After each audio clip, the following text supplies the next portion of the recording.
Hi, we're from H+Technologies. This is Henrique, and I'm Steven. We're game designers at H+. So today we're going to be talking about the evolution of game design and how our game design has evolved with working on the Holus. So Henrique, tell me, what's been one of your favorite parts of working with the Holus? What's the great part about designing games? One of my favorite things is the board game aspect.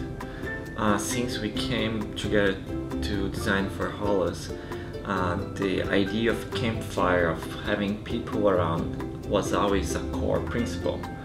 And for me, board games are my favorite kind of games, so this kind of connected me really close to heart.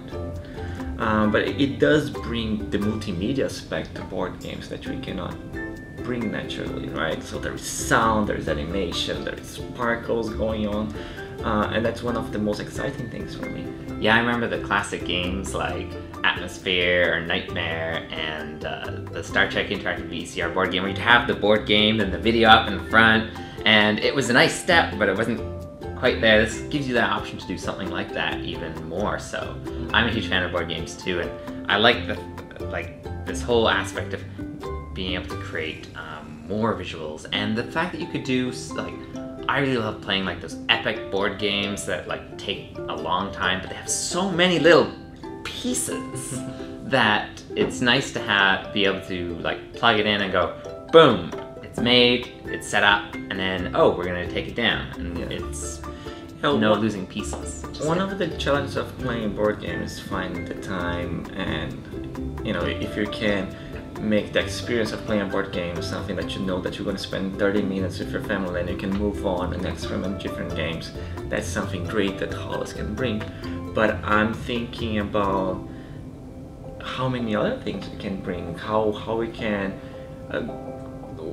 start with board game but then go to something that's already more video game.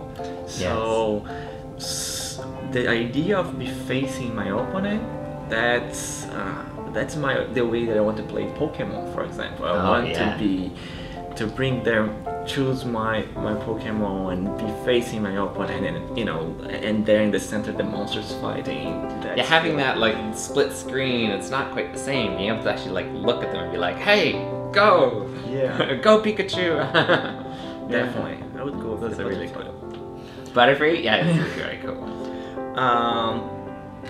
And as well, Yu-Gi-Oh! I'm a huge fan of card games. I would go more for Magic, but I used to see Yu-Gi-Oh! Just imagine Magic would be much more fun if it was like Yu-Gi-Oh! And actually playing with those cards. So this kind of 101 kind of game, that's something that I really want to see on Holus. But one more thing that we can bring is the foresight. This is the idea of walking around. So some of the games that you early start to consider was games that you have to walk around and actually explore the content. So puzzles where on an angle you cannot see something and you have to use perspective to actually solve the puzzle. Or even the idea of be with your friends facing this one monster and you have to actually walk around to surround the monster and to backstab it, or to go to the front and tank. So this idea of walking around the Holus is something completely new. That's definitely something that is not out there. That physicality is great. I mean, being able to, they've been trying to do it with Connect and other things, but to have something where you're able to walk around it makes that new dimension, because suddenly it feels much less like you're being presented and you're actually interacting with something that's in the room, which is really cool, because that, I really love that. I've seen games that have sort of modeled it, like the room on the iPad and iPhone, where you're actually going around the device. They've used it great in visual circumstances, and I was like, I just want to walk around it. Using the keyboard, it's just not the same or whatever. So being able to actually walk around and see it that way created a lot of different perspectives that you can think about. And I like the fact that we've got it so you can show different things on different sides. So you can easily do dice rolling games where only you can see your dice roll, but you don't have to like hide it under your hand. Like the dice jack worked out really well there, where it's like it's private information, and then we want to reveal it, and it's just naturally does it. So that was a neat way to have another. That's really important to let everyone know that on Holus, everyone can be seeing the same object, but you can do in a way that people see different information. The same object plus different information, or something completely different. So when you're playing GoldenEye, when you're playing a local multiplayer game, there is no better way than play with Holus.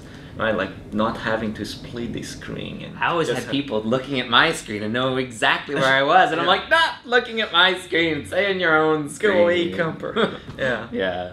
But just the idea of playing card games or any kind of game that information of whatever is in your hand or where you are becomes so much more interesting.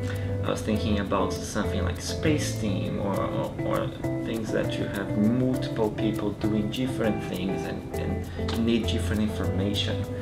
But they want to be together, especially like allies and things. Like I've been thinking about games where it's maybe 2 out of the 4 people know some of the information. You want to put it down in the board space, but normally you can't because now it's visible to all players, but you want to share it between these 2. And maybe there's another piece of information that you want to share with the player on your right, so that you're partly teamed up with your left player and partly teamed with the right, but you want this shared information that's really hard without like setting up borders and all this weird stuff and making sure people aren't leaning around wrong. Like this is a much easier way to sort of have that shared information of certain things but not other things. And so I thought that was a really neat aspect that could be used in game design for the Holus. We definitely have been bringing these and bringing the idea of local multiplayer in the best way possible. I think that's what's driving us, is the social element of Holus. So I'm really curious to see what people are going to design out there, because what we two can think is not near to what everyone outside Absolutely. Can do. Yeah. So I'm looking forward to new games, especially like more evolutions on things like Avalon and various like werewolf games, which are sort of a party style because you can use that as an element, but then also ones that are like, I'd love to see new iterations on first-person shooters or platformers and things like that, just because you have this new way to look at it and an easy way to get around it, and just it creates a whole new perspective. And that's really what a lot of game design is about, is adding just that slight change of perspective to try it in a different way and think about it in a different way. Definitely. Just changing one element is a completely new experience. So many possibilities.